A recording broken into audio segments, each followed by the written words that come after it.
Right now, as you're watching this, more than 410,000 people in the United States are living on working farms without a single power line running from the road to their homes. No electric meter on the wall, no monthly bill from the utility company. According to the Young Center for Anabaptist and Pietist Studies at Elizabethtown College, the Amish population in North America reached 410,955 people as of June 2025, spread across 32 states and 3 Canadian provinces, and they are not shrinking. This is not a museum exhibit slowly dying out. Their numbers double about every 20 years. But the Amish did not get left behind, the way outsiders assume. The modern world did not race ahead and leave them stuck in their horse-drawn buggies. They looked at the electric grid, the high school, the car, the smartphone, and the government safety net, and one by one, they said no on purpose.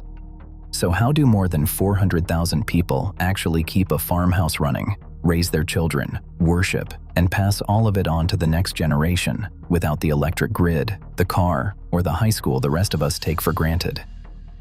It starts with a decision they made about 100 years ago over a single wire. Start with the electricity because it's the thing outsiders notice first and understand least. The Amish are not against electric current. Walk into an Amish workshop and you'll find electric lights, power tools, even solar panels bolted to the barn roof. What they refuse is the wire from the public grid, and the reason is almost philosophical. A power line running from the street into an Amish farmhouse is a physical connection to the outside world.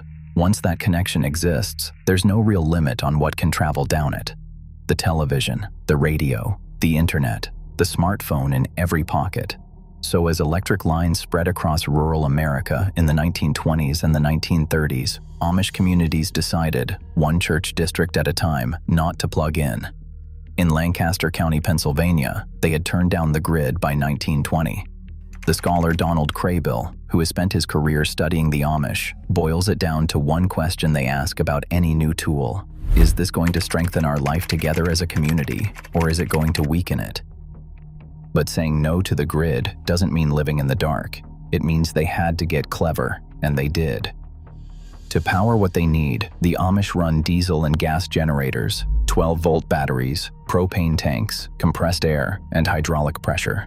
A dairy farmer runs his milking machine and his milk cooler off a diesel engine to meet health regulations. A carpenter runs his saws on compressed air. In Holmes County, Ohio, solar panels sit on one barn roof after another. Some homes even use an inverter to turn 12-volt battery power into the kind of current a normal household appliance expects. The part worth sitting with is the ownership. Every one of those systems, the generator, the batteries, the solar panels, is owned by the family or the community. Nothing runs on a line they don't control, so no monthly electric bill ever lands in the mailbox. But for the Amish, the savings was never the reason. They did it to keep the outside world from reaching in. And to understand why a whole community would organize its entire life around cutting that one connection, you have to walk into an Amish church service. We'll get there. Step inside an Amish farmhouse, and the way they live finally comes into focus, because this is where they cook, sleep, and get through winter without any of the machinery the rest of us lean on. The kitchen runs on propane. Propane powers the refrigerator, the stove, and often the lights, including a rolling lamp with the gas tank hidden inside a wooden base so it can be wheeled from room to room. Cooking happens over a gas burner or a cast iron wood-burning stove. And that wood stove isn't just for cooking. This is how you heat a farmhouse with no furnace and no thermostat. You burn split firewood, and you don't try to heat the whole house. The family pulls its heat into the few rooms they're actually using and lets the rest of the house go cold. In the dead of a Pennsylvania or Ohio winter, with frost on the window panes, that isn't hardship to them. It's just Tuesday. Food works on the same logic. Without a chest freezer humming in a garage, the Amish preserve what they grow while it's in season, canning vegetables in glass jars, drying and storing through the summer and fall, so the cellar carries the family through the months when nothing grows in the garden. The vegetable garden, the smokehouse, and the root cellar do the job the grocery store does for the rest of us. None of this is improvised. It's a system refined over generations of Amish farm life, and it keeps running whether or not the outside power grid stays on. But food and heat are the easy part to admire. The harder thing to understand, the thing that explains the missing power line, the horse and buggy, and everything else, is what happens on an Amish Sunday. The Amish have no church buildings. None. There is no steeple in an Amish community, no chapel, no sanctuary you could photograph and say, that is their church. Instead, every other Sunday, the families of a local district gather inside one another's homes, and their entire society is built out of these districts. There are 3,114 of them across North America, and each one is just 20 to 40 households, the families who live close enough to gather by buggy. When a district grows too big to fit inside a house, it splits in two. That is the ceiling on the size of an Amish congregation, how many people you can fit in a neighbor's front room. So the church comes to you. Each district owns a bench wagon, a wagon loaded with backless wooden benches that gets hauled from farm to farm. The host family clears the furniture off the first floor. The benches go in, and up to around 150 people file in for a service that runs about 3 hours. They sing from the Ausbund, a German hymnal that dates back to the 16th century, with no instruments and no harmony, so the focus stays on the words instead of the performance. Much of the service is spoken in High German, and the men leading it? A bishop, a couple of preachers, and a deacon, all chosen from inside the community, all unpaid, none of them trained in a seminary. There is no professional pastor drawing a salary. There is no building fund, no mortgage on a church, no heating bill for a sanctuary that sits empty 6 days a week. The church is simply the people, meeting in the same farmhouse room where a family eats dinner the other 364 days of the year. Now walk back out to that missing power line from the beginning. This is what it was protecting. For the Amish, every one of these refusals guards the same thing: a community close enough to gather in a living room where nothing from the outside can pull a person's attention away from the people sitting in front of them. Kraybill describes the Amish view of life on Earth as a journey, a pilgrimage, where getting too tangled in the world puts the real destination at risk. Once you see that, every one of these choices starts to look deliberate. But there is one more Amish refusal that shocks outsiders the most, and it involves their children. Amish children do go to school, usually a one-room schoolhouse out in the countryside, often taught by a young unmarried Amish woman who finished her own education at the exact level she is now teaching. And that level is the 8th grade. For the old order, Amish, formal schooling ends at about age 14. There is no high school. There is no college. And this is not a loophole they are quietly getting away with. It is settled law, decided by the highest court in the country.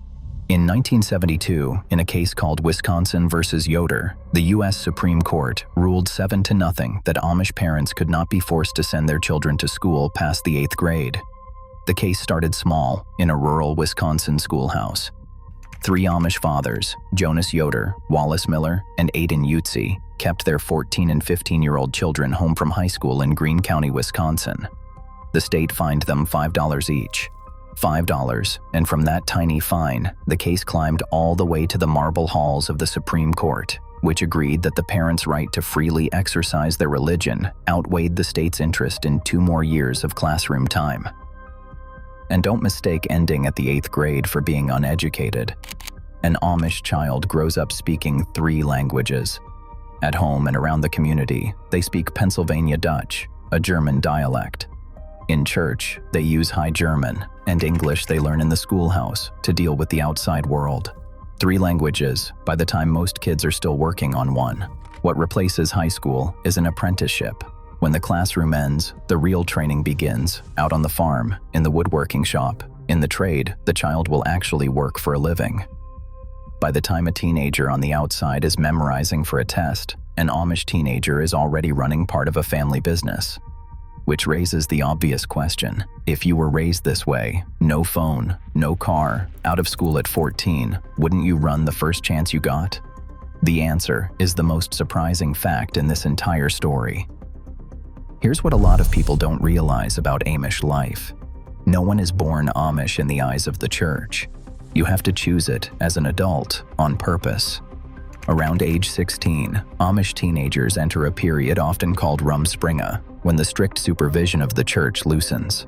Some of them experiment with life on the outside, modern clothes, cars, cell phones, parties in town. And the whole point of it is that at the end, every young person stands at a decision the rest of their life hinges on. Get baptized and become Amish for good, or walk away from the community entirely. Baptism in the Amish church usually comes in the late teens or early 20s, and it is not a casual ceremony. It's a lifelong vow, kneeling in front of the whole congregation to uphold the Ordnung, the community's rules, for the rest of your life. It is a one-way door, and this is the fact that should reframe everything you've just seen. When Amish young people reach that door, having already seen the other side, having every chance to leave, about 85% of them stay. They kneel down and choose the horse and buggy, the wood stove, the 8th grade schoolhouse, and the church in the living room. Roughly 6 out of every 7 look at everything the modern world offers and decide they'd rather keep what they were raised with. They even opted out of the government's safety net. In 1965, Congress exempted self-employed Amish from Social Security because the Amish see it as a form of insurance they don't want. Their position is that the church takes care of its own, that when a family is hit by a barn fire, an illness, or a death, the community pays the bill, not the state. So they pay their income taxes, their property taxes, and their sales taxes, and then they turn down the government check the rest of us are counting on, because taking it would mean leaning on the outside instead of each other. Now, that one-way door does carry a cost, and a heavy one. If you're baptized and you leave the church afterward, you can be shunned, the community's way of holding people to a promise they made to God. That is the weight sitting behind the 85% who stay. They are not staying because they never saw the alternative. They are staying because they did. So look back at where we started. More than 410,000 people, spread across 32 states, living tonight on working farms with no power line to the road, and a population doubling about every 20 years, growing while plenty of the small towns around them empty out and shrink. That's the part that should stop you. We tend to picture the Amish as people the modern world quietly passed by. It's the reverse. They were offered every one of those things: the electric grid, the car, the high school, the government check, the same as everybody else. And they read the terms and turned them down. You don't have to want their life to see clearly what they're actually doing. Every refusal buys the same thing: a community close enough to gather in a single living room that takes care of its own from the cradle to the grave. They decided that was worth more than everything they gave up. And roughly 6 out of every 7 of their children, handed a free choice, agree with them. The rest of us spend our whole lives wired to everything. The Amish looked at that same offer 100 years ago, out on their farms, and quietly pulled the plug.